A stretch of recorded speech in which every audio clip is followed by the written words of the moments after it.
Beautiful souls, good morning. পুজোতে glowing skin পাওয়ার জন্য সকালে গরম চায়ের বদলে সকাল শুরু করছি এই ড্রিঙ্কসটা দিয়ে।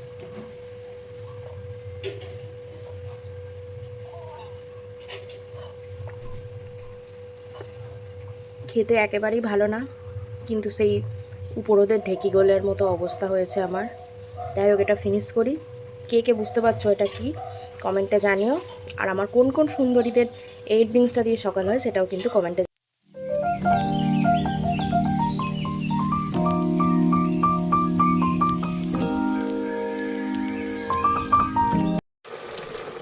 এই যে এখন কুকারে কি ফুটছে বলো তো, এটা চানা কালকে রাতে ভিজিয়ে রেখেছিলাম। চানা, আলু, টমেটো, কয়েকটা শুকনো লঙ্কা দিয়ে আর অল্প একটুখানি চর্বি দিয়ে নুন হলুদ দিয়ে বসিয়ে দিয়েছিলাম। দেখো কি সুন্দর হয়েছে, একটু ঘন হলেই নামিয়ে দেবো। আর এদিকে হচ্ছে লেফট ওভার বিরিয়ানি গরম হচ্ছে। এই বিরিয়ানিটা কাল রাতে এনেছিলাম, কিন্তু আমি এক প্লেট খেতে পারি না, তাও আমার আম্বা সাংঘাতিক, তাও নিয়েছিলাম। তো যথারীতি কালকে রাতের ডিনার আর ব্রেকফাস্ট এটা দিয়েই হবে, কি আর করা যাবে। এই যে টেবিলে বসে গেছি চানা আর লেফট ওভার বিরিয়ানি নিয়ে, চলো খেয়ে নিই। আর খেতে খেতে দেখি যে আমাদের বাড়ির সেই কলা গাছটাকে আজকে কেটে দেওয়া হচ্ছে। এই দেখো গাছ কাটা হয়ে গেছে, কলা গাছের ভেতরে থাকে থোড়, ওই থোড়টা খাওয়া হবে। একটা কলা গাছের কোনো কিছুই ফেলা যায় না কিন্তু। এই দেখো কত বড় থোড় হয়েছে। এটা আমাদের ঘরের ফ্রিজ। হ্যাঁ ভাই, বাঙালি বাড়ির হাতলে এরকম একটা ব্যাগ না ঝুললে আর এই যে ফ্রিজ পরিষ্কার করার একটা কাপড় না থাকলে আমি বলবো তুমি বাঙালি নয়। আর এরকম একটা গিফট পাওয়া ফ্রিজ ম্যাগনেট। তো যাই হোক, ফ্রিজটা খুলছি একটা জিনিস দেখানোর জন্য। সেটা হচ্ছে আজকে ফ্রিজ পরিষ্কার করেছে, দিয়ে ফ্রিজ পরিষ্কার করে এই যে তলার দিকের সেলফ থেকে পেয়েছি এরকম দুটো চকলেট। টিচার্স ডেতে প্রচুর চকলেট পেয়েছিলাম, তো কিছু খাওয়া হয়েছে, কিছু খাওয়া হয়নি। কিন্তু প্রায় সেপ্টেম্বরের মাঝামাঝি চলে এলেও এগুলো খাওয়া হয়নি। তার একটাই কারণ, ভুলে গিয়েছিলাম। এই চকলেট দুটো দেখে একটা জিনিস মনে পড়লো, যে প্রায়োরিটি মানুষের কত তাড়াতাড়ি চেঞ্জ হয়ে যায়। কয়েক বছর আগে যখন স্কুলে পড়তাম, কলেজে পড়তাম, ভাবতাম নিজে যখন রোজগার করবো তখন এই 90 টাকা 100 টাকা দামের চকলেটগুলো কিনে খাবো। আর আজকে দেখো ফ্রিজে প্রায় দিন 10-15 ধরে পড়ে আছে।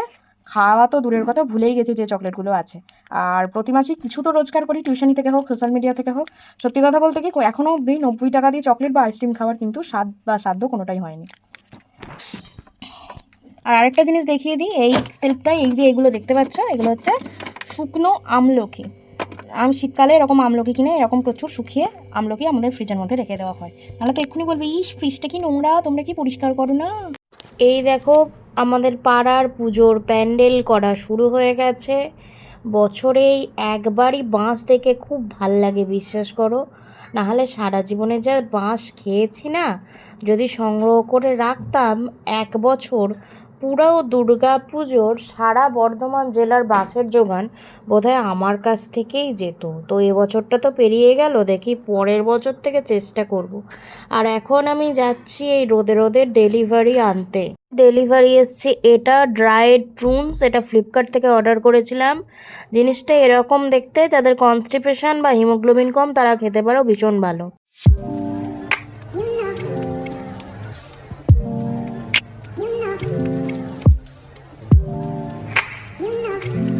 গতকাল গিয়েছিলাম মেমারি এক্সপো মেলায়, সেই মেলা যেটা চলবে 1 মাস। তো সেখান থেকে কিনে এনেছি মথুরা কেক। আর মথুরা কেক খাওয়ার আগে একটা কথা মনে হলো, যে মথুরা কেক তো মথুরাধিপতিকে না দিয়ে কি খাওয়া যায়, তাই প্রথম কেকটা আগে মথুরাধিপতিকে দেবো, তারপরে আমরা খাবো। এই যে ছোট্ট মথুরাধিপতি, সকালে এনার পুজো করে দিয়েছে দিদা, আর ওনার জন্য হচ্ছে এই যে মথুরা কেক। আর এই যে ডিশটি দেখতে পাচ্ছ, এটাও হচ্ছে এক্সপো মেলা থেকেই কেন। ওং নমো ভগবতে বাসুদেবায় নমঃ।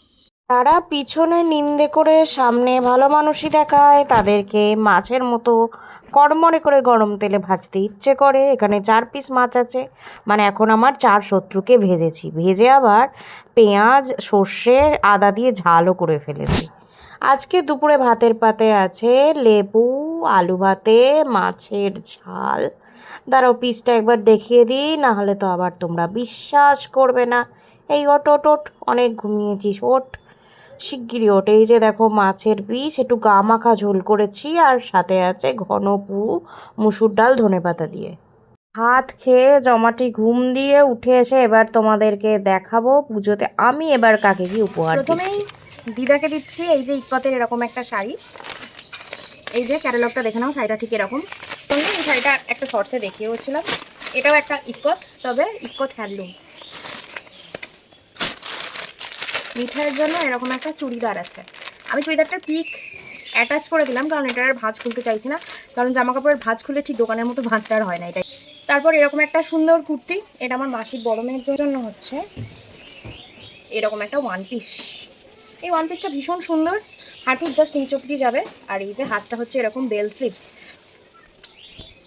এই টি শার্টটা হচ্ছে আমার ভাইয়ের জন্য, সিম্পল গোলগলা টি শার্ট, এই যে কুমফু পান্ডা আমার ভাইয়ের খুব প্রিয়। আর এটি হচ্ছে আমাদের হাউস হেল্পের শাড়ি, এটা হচ্ছে আমাদের যে হাউস হেল্পের নাতি তার জন্য জামা প্যান্টের সেট। ওটা ছোটো বাচ্চা, ওর বয়স অলমোস্ট 4 বছর। বড় মামি আমাকে এরকম একটা ব্ল্যাক কালারের সুন্দর বাটি প্রিন্টের নাইটি গতকাল এনে দিয়েছে। হঠাৎ করে ঘরটা চেঞ্জ হয়ে গেল দেখে অবাক হয় না? আর বলো না, পাশের বাড়িতে মার্বেলের কাজ হচ্ছে, মানে ভিডিও করা যাচ্ছে না, এত আওয়াজ হচ্ছে মার্বেল পালিশে। তো পরে শপিং হচ্ছে এরকম একটা বাক্স, এই যে বাক্স থেকে অবাক হচ্ছে তো, দেখাচ্ছি কি আছে। এই বক্সটার মধ্যে আছে এই যে এই টাইপের 1টা 2টো 3টে 4টে 5টা, এই 6টা হচ্ছে টপ আর ক্যাপরির সেট। আরেকটা জিনিস আছে, এই যে এই বক্সটার মধ্যে কি আছে, এই যে এই টাইপের জামা প্যান্টের সেট, 1টা 2টো 3টে 4টে 5টা, এরকম 5টা, তার মানে এই 6 আর 5-এ 11টা বাচ্চাদের জামা। এবার তোমরা হয়তো অবাক হচ্ছ যে 11টা বাচ্চাদের জামা নিয়ে আমি কি করছি। না, এটা হচ্ছে সেই সব ফুলেদের জন্য যারা হচ্ছে কিছু নামে মানুষ কিন্তু আসলে জঞ্জাল, তাদের কয়েক মুহূর্তের ফুর্তির ফল হিসেবে এই দুনিয়ায় এসছে এবং তারা দেবশিশু হওয়া সত্ত্বেও নরকের জীবন কাটাচ্ছে বিভিন্ন হোমে এবং অনাথ আশ্রমে।